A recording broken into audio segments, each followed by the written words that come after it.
ॐ त्र्यम्बकं यजामहे सुगन्धिं पुष्टिवर्धनम् उर्वारुकमिनवन्दनात् मृत्योर्मुक्षेमामृताम्।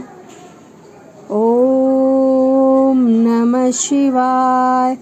हर हर महादेव। कैसे हैं आप लोग? चलिए आज हम बात करेंगे कि त्र्यंबकेश्वर भगवान की स्थापना कब और कैसे हुई।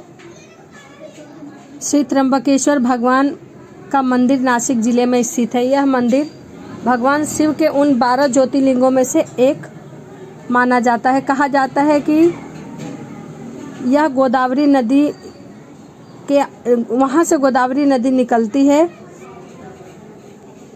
और जब बृहस्पति सिंह राशि में आने वाले होते हैं तो वहाँ कुंभ का मेला लगता है और श्रद्धालु जन गौतम जी गंगा में स्नान कर तथा भगवान श्री त्र्यंबकेश्वर के दर्शन करके मनवांछित वर को पाते हैं।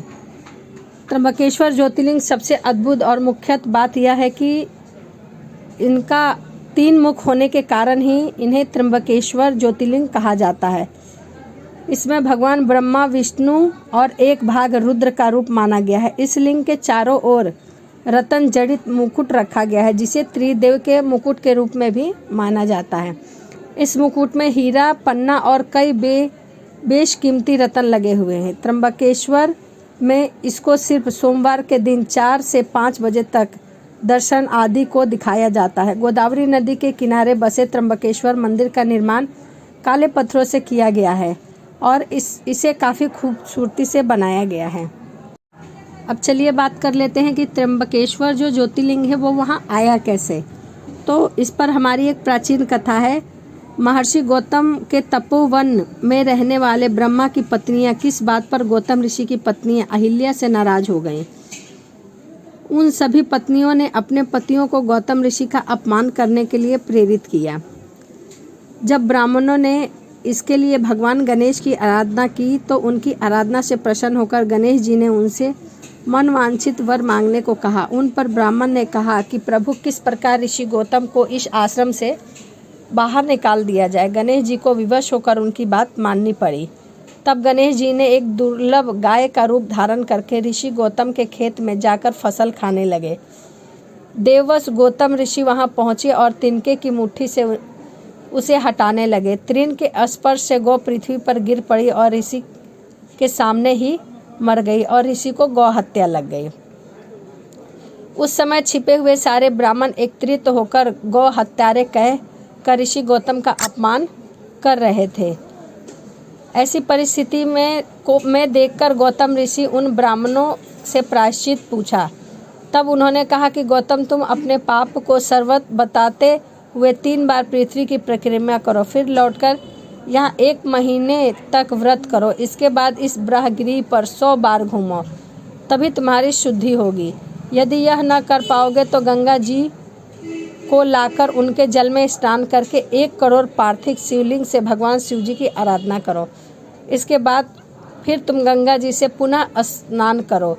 100 घोड़े से पार्थिव शिवलिंग को स्नान कराने से ही तुम्हारा उद्धार होगा। इस प्रकार गौतम ऋषि अपने प्रायश्चित करने के लिए चले गए और प्रायश्चित करते हुए भगवान शिव ने उनसे वर मांगने को कहा। गौतम ऋषि ने, भगवान आप मुझे गौ हत्या से पाप से मुक्त कर दीजिए। भगवान शिव ने कहा, गौतम तुम सर्वदा निष्पाप हो। गौ हत्या का अपराध तुम पर छल पूर्वक लगाया गया है। ऐसा करने के लिए तुम्हारे आश्रम के ब्राह्मणों को मैं दंड देना चाहता हूँ।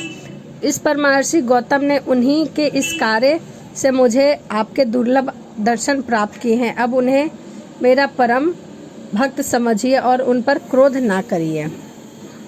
सारे ऋषि मुनि और देवगण एवं गंगा ने वहां उपस्थित होकर ऋषि गौतम की बात का अनुमोदन करते हुए भगवान शिव से सदा वहीं पर रहने की प्रार्थना की। देवों के प्रार्थना करने पर भगवान भोलेनाथ वहीं गौतमी तट पर त्र्यंबकेश्वर ज्योतिर्लिंग के रूप में प्रतिष्ठित हो गए। यह त्र्यंबकेश्वर नामक ज्योतिर्लिंग सभी कामनाओं को पूर्ण करता है और सभी पापों को नाश करता है। जब सिंह राशि पर बृहस्पति आते हैं तब इस गौतमी तट पर सकल तीर्थ देवगन और नदियों में श्रेष्ठ गंगा जी पधारती हैं और महाकुंभ का पर्व मनाया जाता है। भगवान शिव के इस प्रसिद्ध त्र्यंबकेश्वर मंदिर को लेकर यह भी मान्यता है कि त्र्यंबकेश्वर ज्योतिर्लिंग के दर्शन मात्र से ही भक्तों की सभी मनोकामनाएं पूर्ण हो जाती हैं और सभी पापों से मुक्ति मिलती है। त्र्यंबकेश्वर मंदिर में रुद्र अभिषेक एवं कुछ विशेष पूजा करवाने का अपना अलग ही महत्व है। इस मंदिर में कई लोग काल सर्प दोष की शांति एवं बीमारी या महामृत्युंजय मंत्र की भी पूजा करवाते हैं। एक यह भी मान्यता है कि कहा जाता है कि यह मंदिर नील पर्वत के शीर्ष पर बना हुआ है।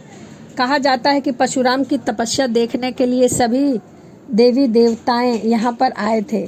तत्पश्चात के बाद परशुराम ने तीनों देवियों से प्रार्थना की कि वे वहीं रहे और देवियों के रहने के लिए ही मंदिर की स्थापना की गई थी। भगवान दत्तात्रेय यहाँ कुछ वर्ष तक रहे। साथ ही दत्तात्रेय मंदिर के पीछे दाईं तरफ नीलकंठेश्वर महादेव प्राचीन मंदिर और नील पर्वत के तल पर अन्नपूर्णा आश्रम रेणुका देवी अखोंडा मंदिर भी बनाया गया है। तो यह त्र्यंबकेश्वर मंदिर का इतिहास था। आपको वीडियो कैसी लगी कमेंट जरूर करिएगा। हर हर महादेव, जय शिव शंभू।